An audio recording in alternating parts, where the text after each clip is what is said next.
Doctor ముక్నూరి Sangamesam గారి వాల్మీకి రామాయణంలో శాపాలు వరాలు. దీని మరాఠీ మూలం శ్రీపాద రఘునాథ భిడే రాసినటువంటి గ్రంథం. 15వ భాగం 22-3-20 వరాల గురించే చెప్తున్నాం మనం. ఇంద్ర విష్ణువులు ఉత్తరకాండ 27వ సర్గ. కైలాస పర్వతాన్ని దాటి పరాక్రమవంతుడైన రావణుడు ససైన్యంగా ఇంద్రలోకానికి వెళ్ళాడు. అప్పుడు ఇంద్రుడు తన వద్ద గల దేవతాధిపత్య వసురుద్ర వరుణ సాధ్య గణాలు యుద్ధానికి తన తరపున పంపాడు. రావణ్ణి చూసిన ఇంద్రుడికి భయం వేసేది. అతడు వెంటనే విష్ణువు దగ్గరికి పరిగెత్తుకొని వెళ్ళి, మహాత్మా, నేను ఇప్పుడు ఏం చెయ్యాలి అని.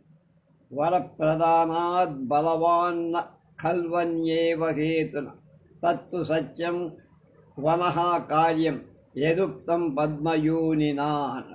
బ్రహ్మ ఇచ్చిన వరంచేత ఈ రాక్షసుడు మహాబలుడైపోయాడు. దీనికి వేరొక కారణమంటూ లేదు. బ్రహ్మ ఇచ్చిన వరాన్ని అసత్యం చెయ్యరాదు. అది మన కర్తవ్యం కలుగు. ఏదో ఉపాయం ఆలోచించి అతన్ని అంతం చెయ్యాలి అని చెప్పి ఇంద్రుడు ఇంకా ఇలా, మహాత్మా, నువ్వు చక్ర ఖడ్గాదులు ధరించి స్వయంగా రావణుని ఎదిరిస్తావా అన్నాడు. ఆ ప్రశ్నకు జవాబుగా విష్ణువు అతడితో ఇలా, దేవరాజా, భయమేం పడద్దు, నా మాట విను. నా దేవదేశ దుష్టాత్మ శక్యో జేతుం సురాసురై హంతుం చాపి సమాసాజ్య వరదానేన దుర్జయ. ఈ దురాత్ముని సురాసురులంతా చేరిన వాళ్ళందరూ ఎవ్వడు వాడి సంపదే జయింపలేరు. అది అతని వరబలం. అతడు దుర్జయుడు. నేనిప్పుడు యుద్ధరంగంలో కానీ ఎదిరింపను. యుద్ధం చేస్తున్నప్పుడే ఎదిరిస్తా. ఎందుకంటే నాహత్వా సమరే శత్రు విష్ణు ప్రతినివర్తతే దుర్లభశ్చైవ కామోజ్య వరగుప్తాధిరావణ. యుద్ధంలో శత్రువుని సంహరించకుండా వెనకకు మరలటం అనేది నా స్వభావానికి విరుద్ధం. కానీ ఇప్పుడు రావణుడు వరదానం చేత సురక్షితంగా ఉన్నాడు కనుక నా పూనిక అంటే నా ప్రయత్నం నెరవేరదు. అయినా సమయం వచ్చినప్పుడు నేను వాడిని తప్పక సంహరిస్తానని నీతో ప్రతిజ్ఞ చేసి చెబుతాను. రావణుణ్ణి ససైన్యంగా నేనే చంపుతా. దేవతలకు ఆనందం చేకూరుస్తా. కానీ వాడికి మరణ సమయం రావాలి. అది గమనించి నేను నా ప్రయత్నం చేస్తాను. అలా చెప్పి తత్కాలంలో యమ దేవతలు ధైర్యం వహించి రావణుడితో యుద్ధం చెయ్యాలని సలహా ఇచ్చారు. ఉత్తరకాండ 20. రావణుడితో యుద్ధం చేస్తున్న సమయంలో ఇంద్రుడు దేవతలతో ఇలా, ఈ దుష్ట నిశాచరుని ప్రాణాలతోనే పట్టి బంధించాలి. వీడు బలవంతుడు. వాయువేగంలో వచ్చి రథసహితంగా సేనా మధ్యంలో దిగుతాడు. జాగ్రత్తగా నహ్యేషహంతుం శక్తోజ్య వరదానాత్ సునిర్భయ తత్ గ్రహీష్యామహే రక్షో యత్తా భవత సంయుగే. ఇవాళ ఈ రోజున మరణించడు. బ్రహ్మ ఇచ్చిన వరబలంతో మహానిర్భయుడై వాడు మీదకు వస్తున్నాడు కనుక వీడిని పట్టుకొని బంధించటానికే ప్రయత్నం చేద్దాం. మీరు ఇదే లక్ష్యంతో యుద్ధం చెయ్యండి అన్నాడు ఇంద్రుడు దేవతలతో. కార్తవీర్యార్జునుడు ఉత్తరకాండ 32. మాహిష్మతి నగర పాలకుడైన వీర్యార్జునుడు సహస్ర బాహుడు, 1000 చేతులు వాడు. అతనితో దశబాహుడైన రావణుడు యుద్ధం చేసే ప్రయత్నం చేసి కార్తవీర్యార్జునుడు కోపించి రావణుడి వక్షస్థలంలో గాఢంగా ఒక దెబ్బ కొట్టారు. కానీ వరదాన కృతత్రాణే సా గదా రావణ వరస్ దుర్బలేవ యథా వేగం ద్విధా భూతాన్ క్షితౌ. వరప్రభావం చేత రావణుడు రక్షింపబడ్డ. వేగంగా వచ్చి కొట్టిన ఆ గద దుర్బలమైన దానిలా రావణుడి వక్షస్థలాన్ని తాకి అదే 2 ముక్కలై దాన్ని రావణుడు ఒక అడుగు వెనక్కి మాత్రం వేయగలిగాడు. ఆర్తనాదం చేస్తూ కింద చతికిల పడి అప్పుడు అర్జునుడు వాడి మీదకి లంఘించి రావణుడి మీద పట్టుకొని తన 1000 చేతులతో పట్టి అతన్ని తాళ్లతో బంధించి ఆ తర్వాత రాక్షసులను ఎదిరి వాళ్ళని పారద్రోడి, అంటే అర్జునుడు అంటే కార్తవీర్యార్జునుడు రావణుడిని తన నగరానికి లాక్కెని వెళ్ళిపోయి. మాల్యవంతుడు యుద్ధకాండ 35. రావణుడి మాతామహుడు అంటే తల్లి తండ్రి అన్న మాల్యవంతుడు మంచి బుద్ధిమంతుడు.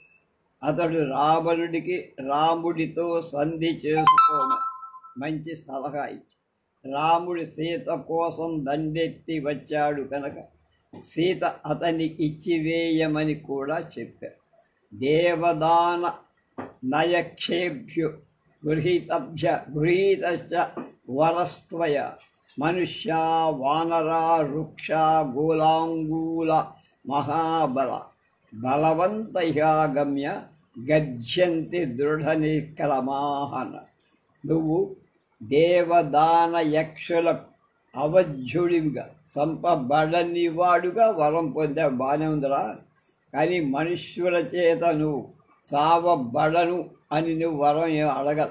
ఇప్పుడు మహాబలవంతులై నర వానర వృక్ష అంటే ఎలుగుబంట్లు లాంగూలాదులు వచ్చి గర్జిస్తారు. వాళ్ళు మహాబలవంతులు, సేనా సమేతులు, దృఢ విక్రములు అని చెప్పి రాక్షసులకు వినాశకాలం దాపురించిన నిమిత్తాలు దుశ్శకునాలు కనపడు అని అది కూడా వాడు చెప్పారు. కానీ ఈ మాటలు గర్విష్టి అయిన రావణుడి తలకు ఎక్కలేదు. హనుమంతుడు యుద్ధకాండలో 59. మాల్యవంతుడిలాగానే హనుమంతుడు కూడా రావణుడి అతడు పొందిన వరాల గల హద్దులేవో తెలిపారు. యుద్ధంలో రావణుడు తన మహోజ్వల ధనుర్ముక్తాలైన బాణాలతో వానర వీరులను చీల్చి చెండాడుతూ ముందుకు వెడుతున్నాడు.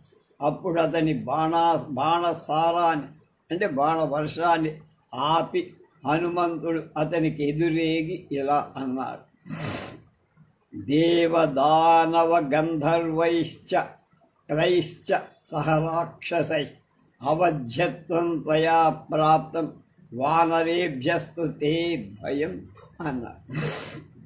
ఓ రాక్షస రాజా, నిశాచర, దేవదానవ గంధర్వ యక్ష రాక్షసుల చేత నువ్వు సాగు లేకుండా వరం పొందవురా. కానీ వానరుల చేత నీకు ముప్పు తప్పదు అని జ్ఞాపకం చేసి విభీషణుడు యుద్ధకాండలో 19వ సర్గ. విభీషణుడు రాముని శరణు చొచ్చిన తరువాత అతడు అడగగా లంకాధిపతికి గల బలాబల వివరాలు తెలియచేస్తూ ఇలా అన్నాడు: అవధ్య సర్వభూతానాం గంధర్వ ఉరగపక్షిణ రాజపుత్ర దశగ్రీవు వరదానా స్వయంభువ. రామచంద్ర, బ్రహ్మ ఇచ్చిన వరం వల్ల రావణుడు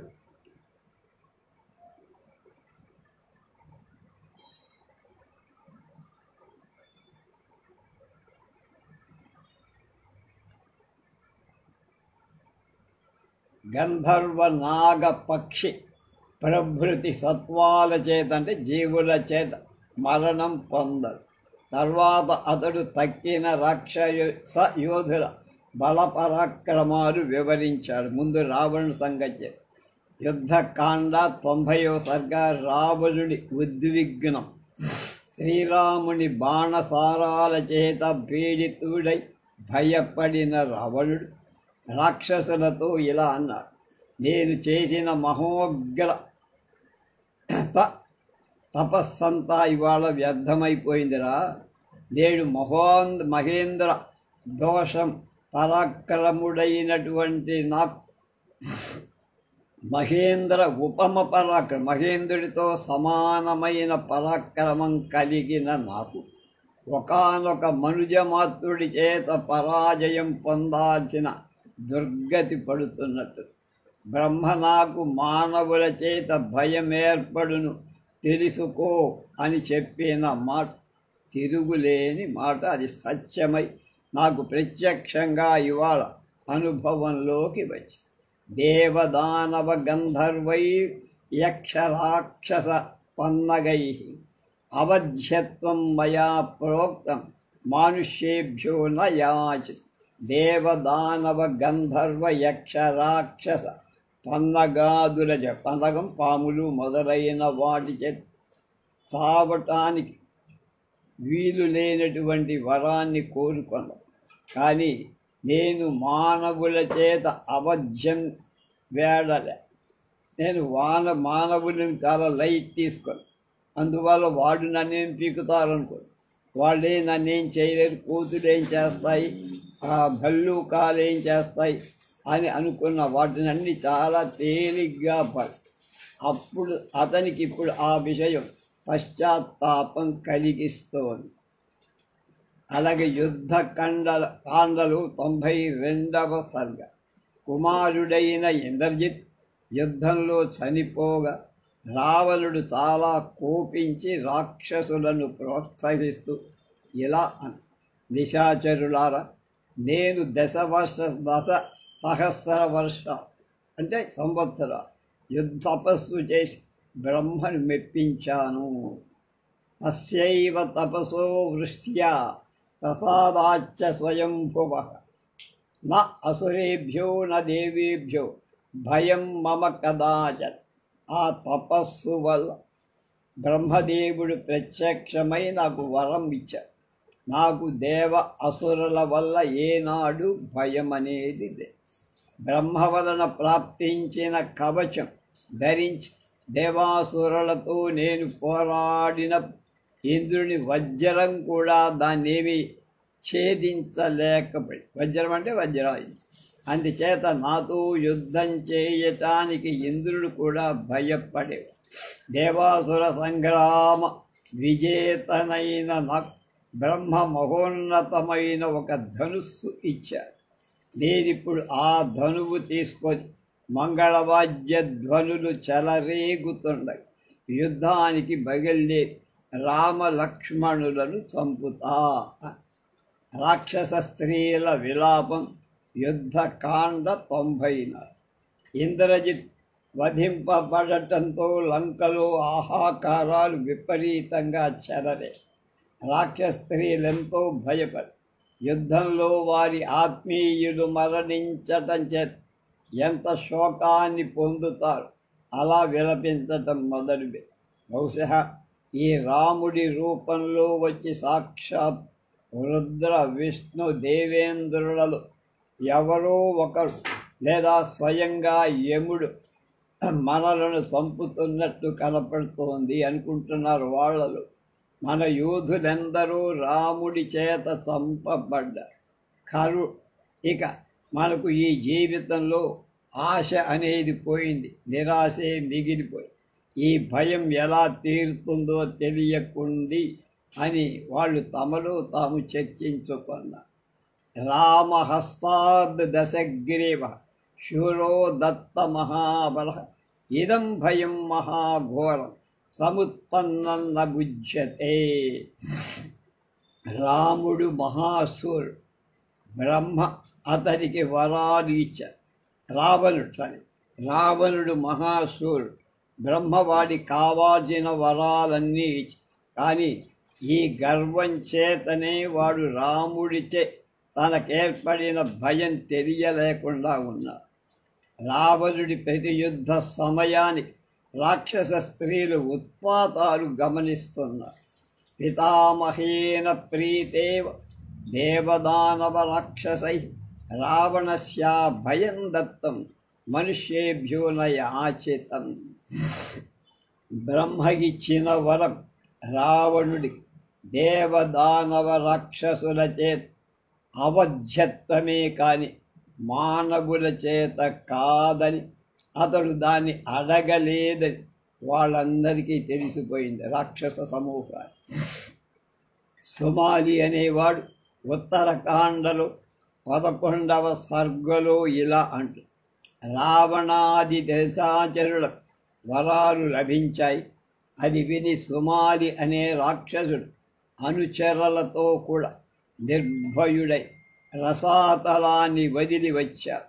ఉత్తమ యోధులైన రాక్షస సచివులతో మంత్రులతో అతడు రావణుని కూడా చూడటానికి వెళ్ళి అతన్ని కౌగలించుక దిశ్యాతే వత్స సంప్రాప్తశ్చింతితోయం మనోరథ యస్వం త్రిభువన శ్రేషాల్లబ్ధవాన్ వరముత్తం. నాయన, త్రిభువన శ్రేష్ఠుడైన బ్రహ్మవరం మహా ఉత్తమ వరాలు గడించి నువ్వు ధన్యుడవయ్యావురా. ఇది మహా అదృష్టని. కానీ నీ చిరకాల మనోరథం ఇవాళ సంప్రాప్తమై. అలా పలికి అతడు ఇంకా కూడా ఇలా అన్నారు, విష్ణువు వలన భయం చేత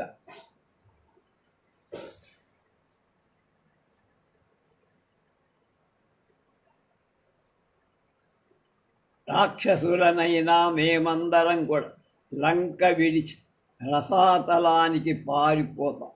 ఇప్పుడు ఆ భయం తొలగిపోయి అని చెప్పి అతడు సామధాన భేద దండోపాయాలను దేనినైనా ప్రయోగించి కుబేరు నుండి లంకను తిరిగి గ్రహించాలని బోధించాడు.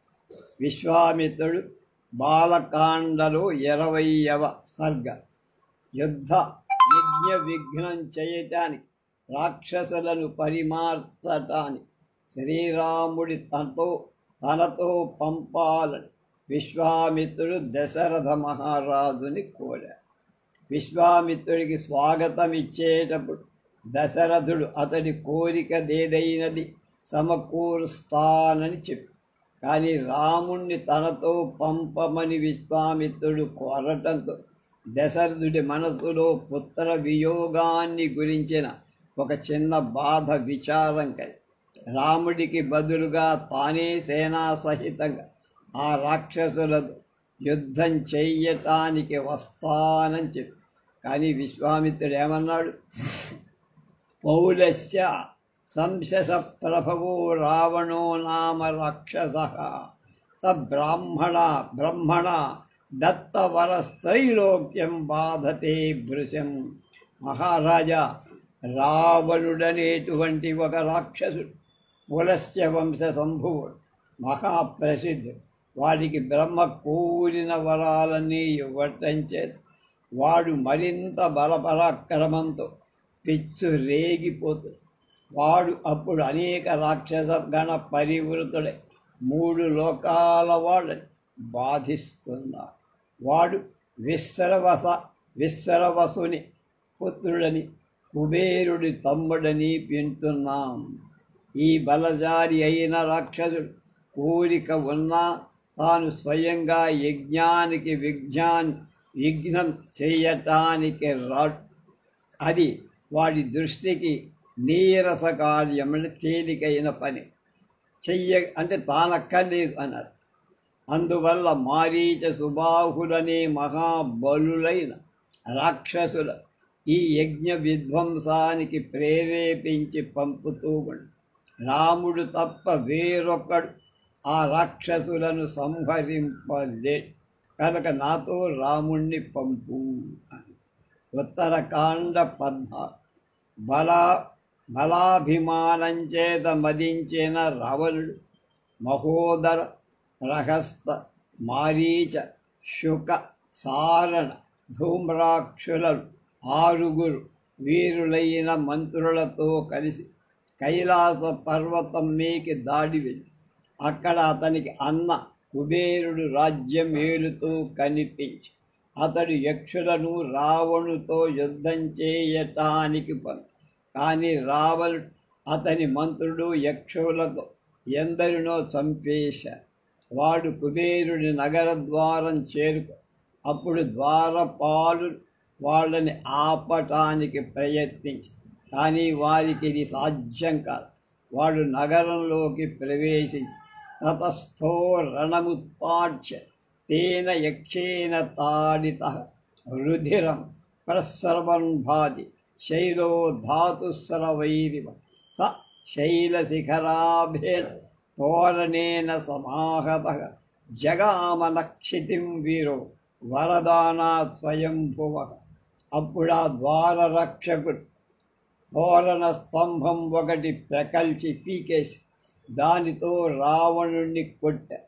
అతని శరీరం రక్తసిక్తమైపోయి గైరిక ధాతు జల ప్రవాహంతో ఉండే పర్వతంలా రావణుడు రక్తధారల్లో పొర్లాడుతూ తోరణ ఆఘాతానికి దెబ్బకి లక్షింప పర్వత శిఖరంలా నిశ్చలుడుగా నిలబడి బ్రహ్మ ఇచ్చిన వర ప్రభావం చేత వాడు యక్షుల చేత పడలేదు, అంటే ఓడింపబడలేదు, మరణించలేదు.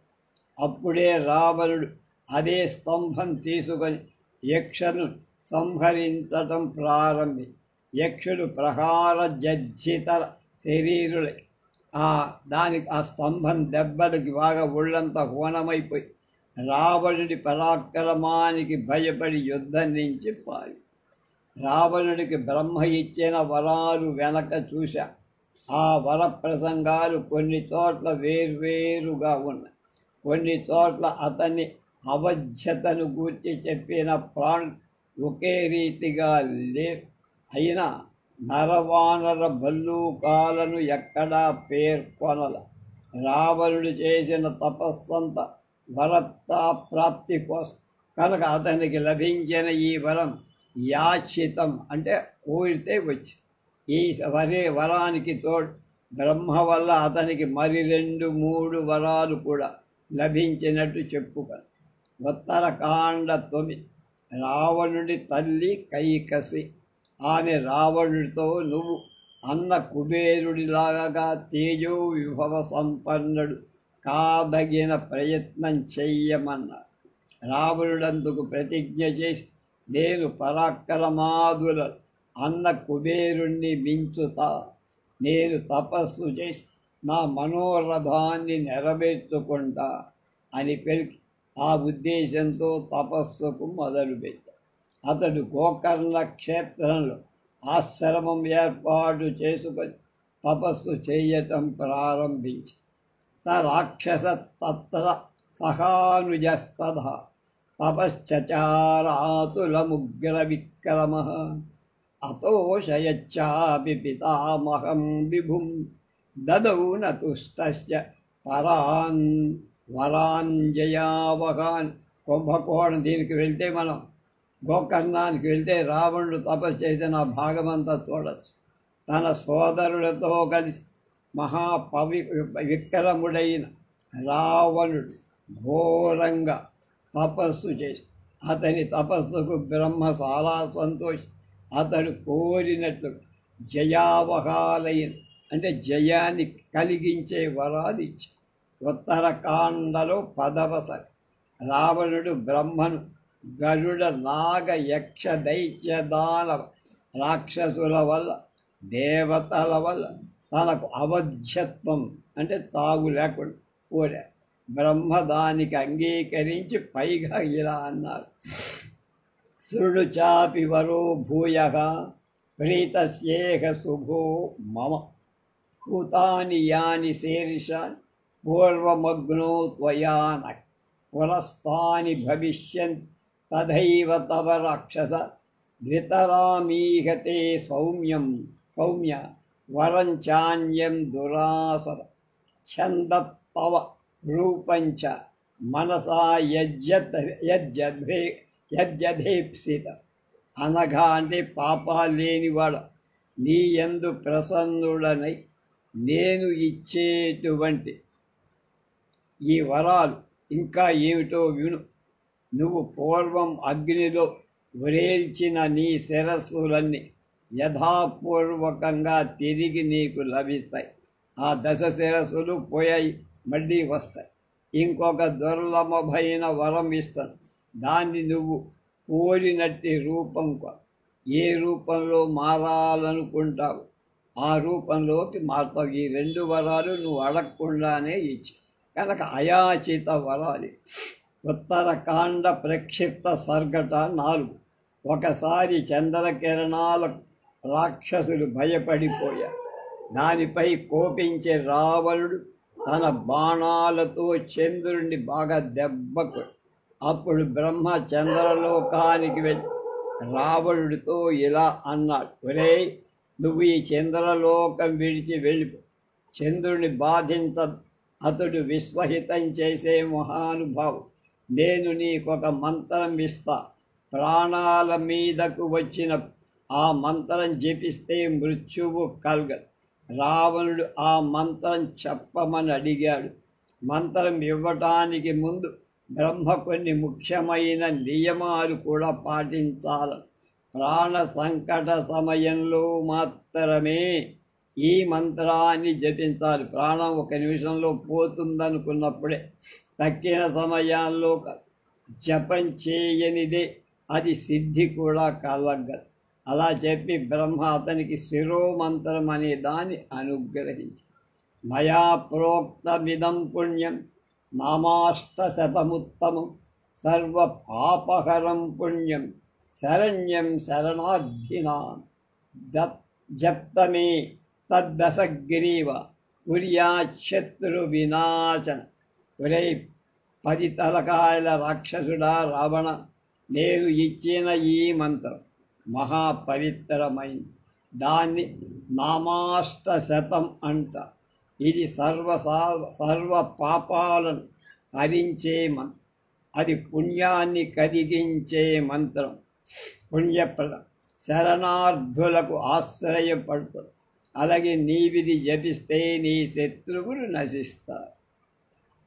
దత్వాతు రావణ సైన్యం వరన్ స కమలోద్భవ పునరేవ జగామాశు బ్రహ్మలోకం సనాత్. రావణుడికి ఈ వరం ఇచ్చిన బ్రహ్మ మళ్ళీ తన లోకానికి వెళ్ళి ఆ వరం అయాచిత వరం, వాడు అడగకుండానే పారేశారు. విష్ణువు దేవతలకు ఇచ్చిన వరాలు 5వది. దశరథుడి పుత్రకామేష్టికి ఋష్యశృంగుడు అధ్వర్యుడుగా ఉన్నాడు. అతడు ప్రజాపతిని ఉద్దేశించి యజ్ఞ ప్రారంభం చేశాడు. శ్రౌత విధిని అనుసరించి హోమం చేయుతున్నాడు. యజ్ఞ భాగాలు గ్రహించడానికి దేవ గంధర్వ మహర్షులంతా వచ్చారు. వీరెవరు ఇతరులకు కనపడరు, చేసేవాడికే కనుక.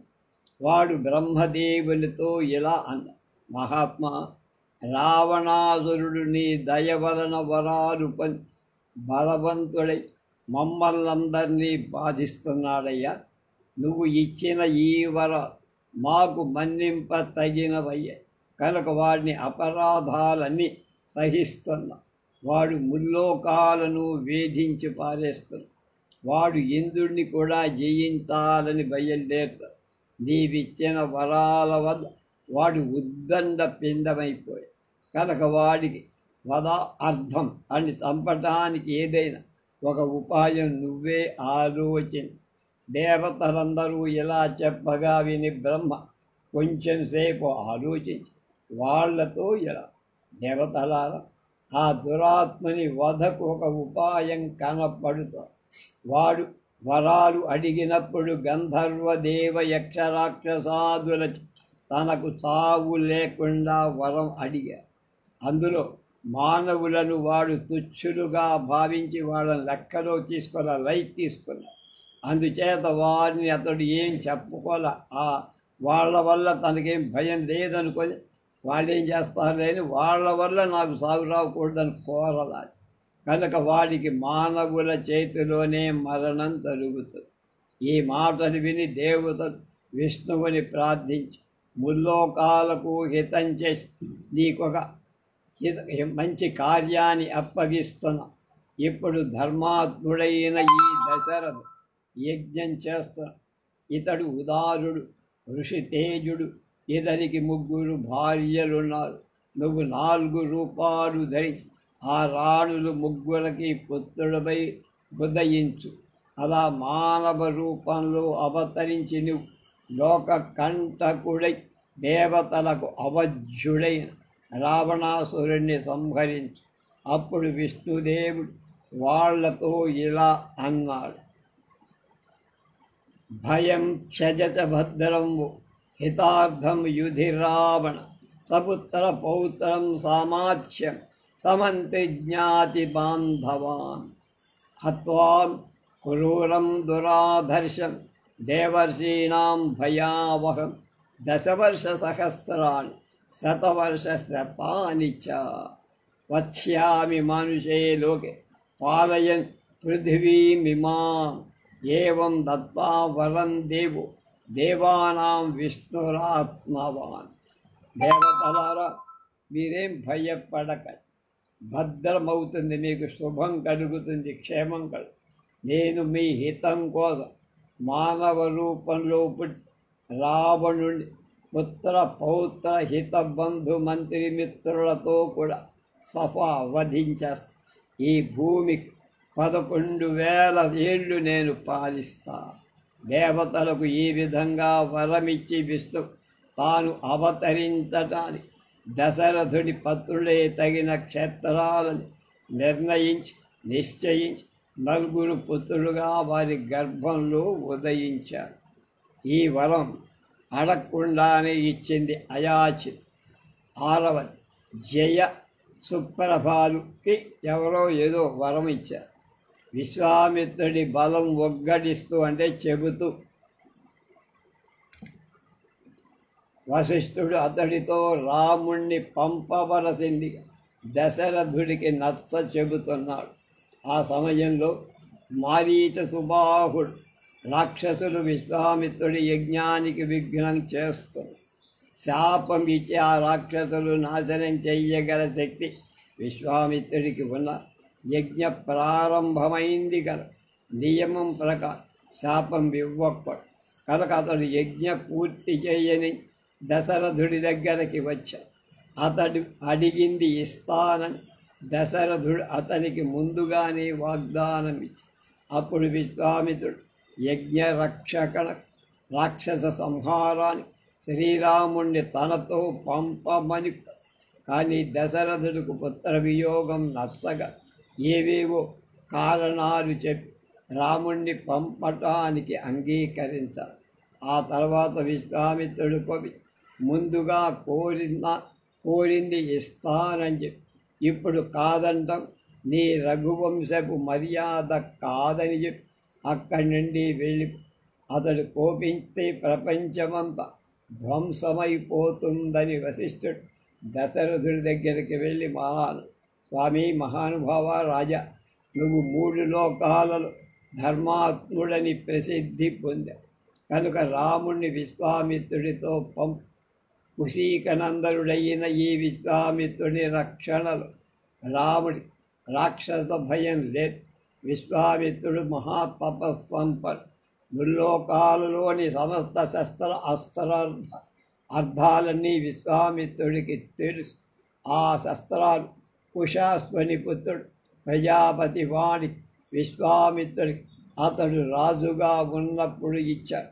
అవి అతడి దగ్గరున్నాయి. మళ్ళీ వాటిని పొందాలంటే రాముడే అర్హుడు.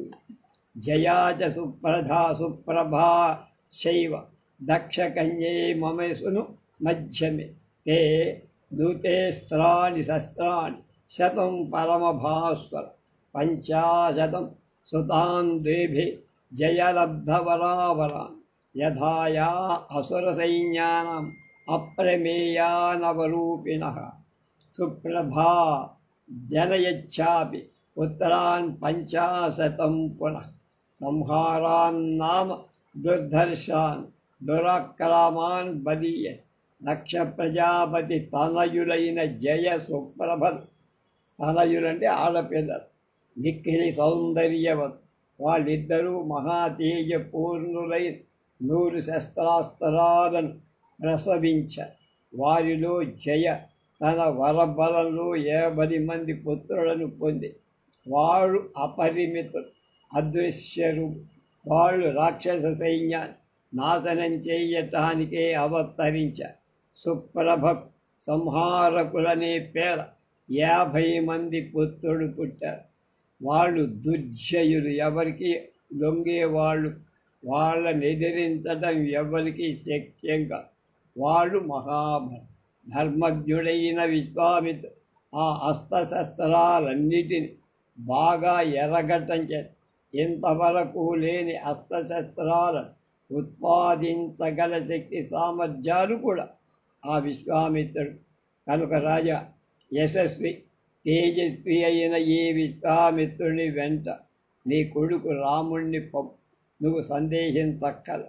ఈ మహర్షి స్వయంగానే ఆ రాక్షసులను సంహరించక కానీ అతడు నీ పుత్రికి శుభం ఆపాదించాలనుకున్నాడు. అందుకే అతడు ఈ విధంగా వచ్చి నిన్ను యాచించాడు. వశిష్ఠుడి వాక్యాలు విని దశరథుడు ప్రసన్న మనస్కుడయ్యాడు.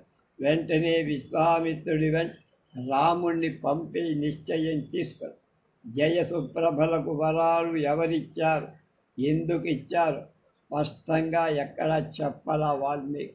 కనుక ఈ వరాలు యాచితాలు అయాచితాలు కూడా మనకి తెలియదు. రేపు ఇంద్రుడు మంద